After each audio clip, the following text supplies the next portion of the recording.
going forward. I don't know how a town this small ever recovers from this. I don't know. I mean, this is a place where everybody knows everybody.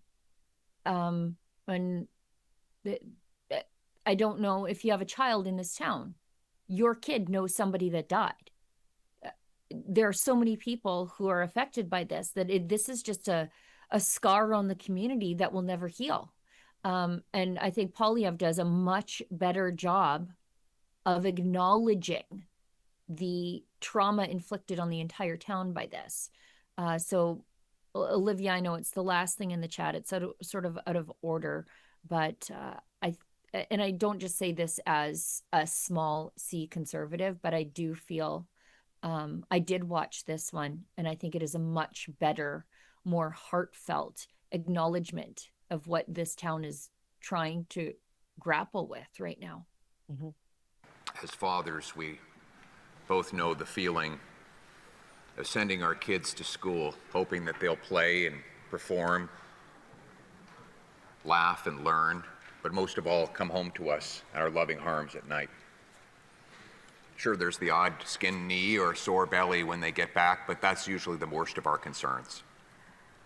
Yesterday, as we were tucking our kids in, I got a terrible phone call from Bob Zimmer, the Member of Parliament, who represents Tumbler Ridge, telling me that a shooting had occurred, and though details were not yet well known, it was going to be bad.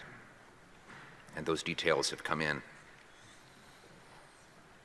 Children who should have been thinking about homework and hockey were instead thrown into terror, grief, and unbearable uncertainty.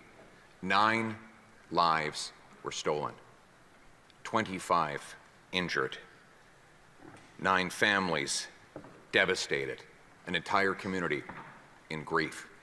That community is the best of Canada, a community of miners and loggers, hardworking people, hardy, strong, the kind of people who fight their own battles but never hesitate to help a neighbor in need. They're the backbone of this nation.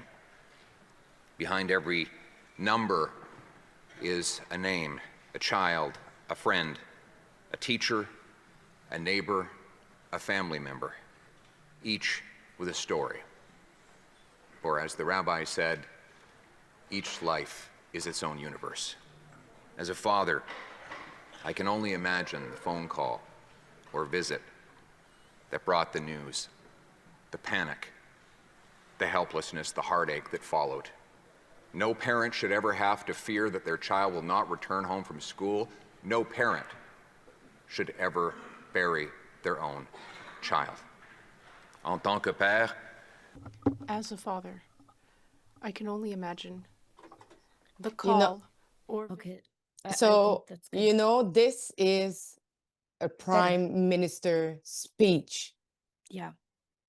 Much of it was unscripted. His entire opening statement was heartfelt. He wasn't reading off notes. I think towards the end, he sort of looked down at his notes to make sure that he was saying all the things that he needed to say, but he opened up like as a father, as someone with kids. And we've seen how emotional Poilievre get. Like, I don't think he's an emotional guy. I think he's sort of a guy, like, he's probably more like me, where I exist in 2 modes, righteous indignation and jokey. And I think he's sort of like that too, except when he talks about his kids or kids in general.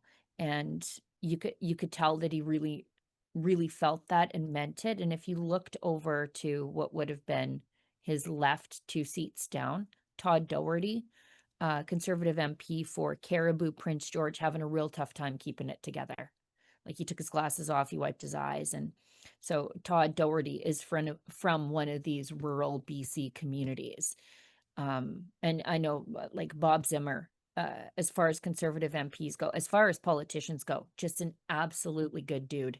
And you know that this is hitting him hard too. So, like, Todd Doherty is sitting beside Melissa Lantsman there, and there's points at which where he's got to wipe his eyes because this could have been in his community too. Like, it just a much different speech. You could see it there between one guy trying to say the right thing and then one guy saying what he means.